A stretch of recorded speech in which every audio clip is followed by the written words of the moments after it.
इनकी आंखें ही इतनी खूबसूरत और इतनी तीखी तीखी बातें कर लेती हैं कि जब बात करती हैं तो बस ऐसे लगता है कि बस बोलती जाएं। किनसे और आज आपकी कैसे मुलाकात हो रही है ये भी हम आपको बता देंगे। आज हम पहुंचे हैं मुंबई में और यहाँ चल रहा है सबसे बड़ा कलाकार का शूट और इसे जज कर रही हैं none other than Raveena Tandon. Welcome to Punjab Kesari.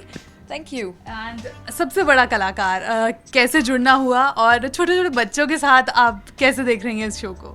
बहुत मज़ा आ रहा है। बहुत ही मज़ेदार शो अब तक जो हम लोग करते आ रहे हैं, जो अब तक रिज़ल्ट निकले हैं, बहुत ही मज़ा आ रहा है। एंड आई थिंक जैसे कि मैं किसी को कह रही थी कि बच्चे होते हैं दिल के सच्चे, तो उनके मुंह से जो भी निकलता है इतनी मासूमियत से और इतने मज़ेदार चीज़ें बोल जाते हैं कि हम लोग हंसते हंसते लोटपोट हो जाते हैं। तो this is a show off जो हमारा USP है वो गुरु शिष्य के बारे में है।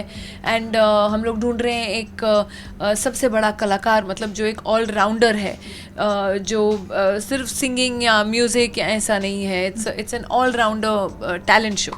तो I think that is what we are looking for. आप एक मदर भी हैं, तो बच्चों ने कोई टिप्स दिए मम्मा ऐसे जज करना है, ऐसे नहीं जज करना, और इस बच्चे को थोड़ा ध्यान से, छोटे बच्चे हैं, मतलब कुछ भी कोई ऐसे टिप्स मिले हो? टिप्स तो इतने वैसे नहीं मिले, लेकिन आजकल मेरी डॉटर बहुत कॉन्शियस है कि मम्मा ये हेयर स्टाइल नहीं सूट कर रहा है, you should I think do that hair style, mom ये ऐसा नहीं, थोड़ा ये ऐसे कीजिए। सो हाँ, वो टिप्स ज़रूर मिलते हैं। तो कंपैरिजन चलता है कि आज इस चैनल पे ना आपने वो जो हेयर स्टाइल बनाया था, I didn't like that, I think this hair style is good and that makeup is not so good but this makeup is cool. तो she is 12 years old now. तो बहुत सारी ऐसी मुझे फैशन की tips तो ज़रूर मिल जाती हैं। एंड मम्मी और डॉटर को देख के ऐसा लगता नहीं है कि मम्मी कौन है और डॉटर कौन है, तो मतलब मुझे लगता है कि शूज़ वूज़ भी एक्सचेंज हो जाते होंगे, मतलब लगता होगा। well, अभी छोटी है, सिर्फ 12 साल की है, तो बट हाँ, जो ऐसे चीज़ें हैं, जो टॉप्स हैं एंड सेम शूज़ हम लोग खरीदते हैं, क्योंकि अभी my shoe size and all is just little bigger than hers. But वो टाइम बहुत दूर नहीं है, जैसे आप कह रही हैं कि we'll be wearing each other's clothes, लेकिन देयर आर क्लोथ्स जो मैं अब नहीं पहन सकती हूँ, लेकिन it looks great on her. Alright. और शो के बारे में जानना चाहेंगे। जज कर रही हैं बोमन ईरानी साथ में, अरशद साथ में, तो कैसी केमिस्ट्री रही उनके साथ? आई थिंक बहुत ही मज़ा आ रहा है, क्योंकि बमन एंड अरशद वारसी जो हैं, और उनको मैं प्यार से बोलती हूँ पारसी और वारसी, तो ये एक हम लोग की ऐसी अच्छी तालमेल जम गई है। अरशद को मैं बहुत सालों से जानती हूँ और बमन जी के साथ भी दूसरे कॉजेज़ के लिए काम कर चुकी हूँ। तो it's great working with them and they are so much fun. और first of all many congrats for Maatr. Film का जो ट्रेलर है बहुत ज़बरदस्त है, मतलब लगता है कि कुछ एक रियल सब्जेक्ट को लाने की कोशिश की गई है। आप कितनी मोटिवेटेड फील कर रही हैं फिल्म को लेकर, और कुछ ऐसे कॉज के साथ जुड़ना चाहेंगी जो स्पेशली कुछ ऐसे बच्चों के लिए हो या लड़कियों के लिए हो? देखिए, मैं ऑलरेडी सेव विमेन फाउंडेशन से जुड़ी हुई हूँ। मैं ज़्यादा गर्ल चाइल्ड के लिए ज़्यादातर काम कर चुकी हूँ और करती रहती हूँ। लेकिन खैर वो अलग बातें हैं। लेकिन इस फिल्म के बारे में जो मैं कहना चाहूँगी कि मात्र बहुत ही ओवरवेलमिंग रिस्पांस मिला है, सब लोग को बहुत ही अच्छा लगा है ट्रेलर। 7 मिलियन मार्क तक तो ऑलरेडी पास कर चुका है। तो बेसिकली हम लोग जो चाहते हैं कि इस फिल्म से कि लोगों में एक अवेयरनेस आए, एक जागरूकता आए। देखिए, हमने जो फिल्म बनाई है वो एक फ़िक्शन है, एक कहानी है सिर्फ, लेकिन कल ये किसी की सच्चाई हो सकती है। और मैं सच्चाई ये नहीं कहूँगी कि ऐसे रेप केसेस नहीं हुए हैं, ये रेप केसेस लगातार रोज़ देखने में आ रहे हैं, लेकिन जो जस्टिस है, जो इंसाफ है, वो लोगों को नहीं मिल रहा है। जो फिल्म में हम दिखाते हैं, जैसे मैं फिर दोहराती हूँ कि वो कहानी है, किसी को कभी लॉ को अपने हाथ में नहीं लेना, कानून अपने हाथों में नहीं लेना चाहिए। लेकिन कहीं ऐसे भी लगता है कि नौबत जो कॉमन मैन है, जो जनता है, जब उनको इंसाफ नहीं मिलता है, तो ऐसी नौबत आ जाए कि लोगों को कानून अपने हाथ में लेना पड़े। तो इट्स वेरी इंपॉर्टेंट कि हमारे देश में आज जो हमारे लॉज हैं वो थोड़े और स्ट्रिक्टर हो जाएं, ताकि जो लीडर्स भी हैं, जिनका माइंडसेट है, जो कहीं जो विक्टिम है, उसको बोलने के बदले कि बहुत से आपने स्टेटमेंट्स भी सुने होंगे जहां एक विक्टिम ऐसे हादसे हो जाने के बाद बहुत सारे लोग पॉलिटिशियंस वगैरह बोलते हैं कि वो वहाँ 9:30 बजे क्या कर रही थी, वो टेनिस खेलने क्यों गई थी इतनी लेट रात को, उसने ऐसे जीन्स क्यों पहने हुए थे, उसने ऐसे छोटे कपड़े क्यों पहने हुए थे। लेकिन पढ़ने में जब आता है तो 3 महीने की 6 महीने की बच्चियों का रेप हो रहा है, 3 साल की बच्चियों का रेप हो रहा है, 5 साल की बच्चियों का रेप हो रहा है। क्या उन लोग भी छोटे कपड़े पहन के ऐसे घूम रहे, एक्सपोजर कर रही थी? वो तो एक्सक्यूज़ ही नहीं है।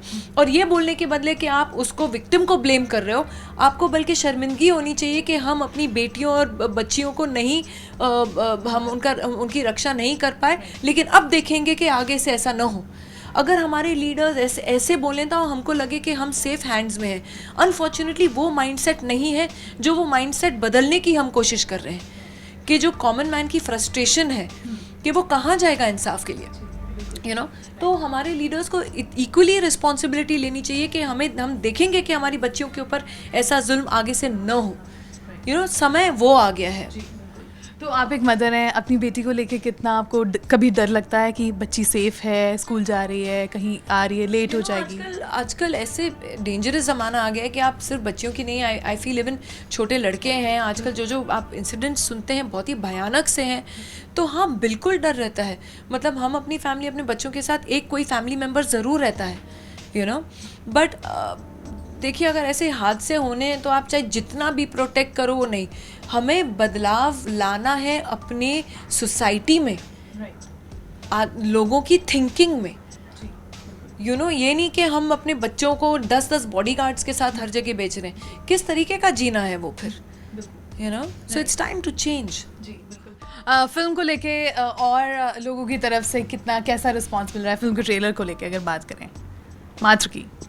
फिल्म के ट्रेलर को लेके बहुत ही बढ़िया रिस्पांस मिला है, क्योंकि मैं समझती हूँ कि जो मैं रिएक्शंस देख रही हूँ, जो लोग मुझे भेजते हैं यूट्यूब पे और इधर उधर के, ऐसे रिएक्शंस हो रहे हैं कि 3-3 4-4 लोग बैठ के उसके बारे में डिस्कस कर रहे हैं और बोल रहे हैं कि हाँ ऐसी चीज़ें हो रही हैं हमारे देश में और हम अपनी लड़कियों को कैसे बचाएं।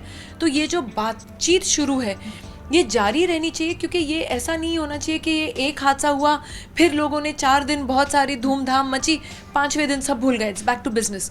ये एक कंटिन्यूस प्रोसेस है जो सबको कोशिश करनी चाहिए। आप लोग को अपने कॉलेजेस में, अपने सीनियर स्कूल्स में, अपने वर्क प्लेस में आप लोग को साथ मिल के you should see to it के security, safety for women and for everybody, कि कैसे difference, how will you make a difference. दूसरों के ऊपर फिंगर्स बोलना कि चलो ठीक है हमारे लॉ मेकर्स कुछ नहीं कर रहे हैं, बट हम लोग भी एज पीपल, मैं अपने लड़के को बचपन से यही परवरिश करती हूँ कि you have to respect women. अपने जो आपके अगल वाली जो अबला है, जो I am not only talking about women, लेकिन जो भी वीकर है उनकी रक्षा करना सीखो, उनकी मदद करना सीखो, उनको बुली मत करो। तो ये हमें ही चौकन्ने भी रहना है कि we have to be alert with these things. And we wish you very good luck for your film also. और शो तो जो है बच्चों के साथ बहुत ज़्यादा फन होने वाला है। और ये क्वेश्चन ज़रूर पूछना चाहेंगे कि बॉलीवुड में आपके लिए सबसे बड़ा कलाकार कौन है? I think the living legend Amitabh Bachchan ji, nobody can beat him. Alright, and thank you so much. And अब आपके लिए रवीना ने फिल्म मात्र के लिए भी बहुत अच्छा आप सबके लिए मैसेज दिया है, और साथ ही साथ सबसे बड़ा कलाकार जो है आप सोनी टीवी पे ज़रूर देखिए।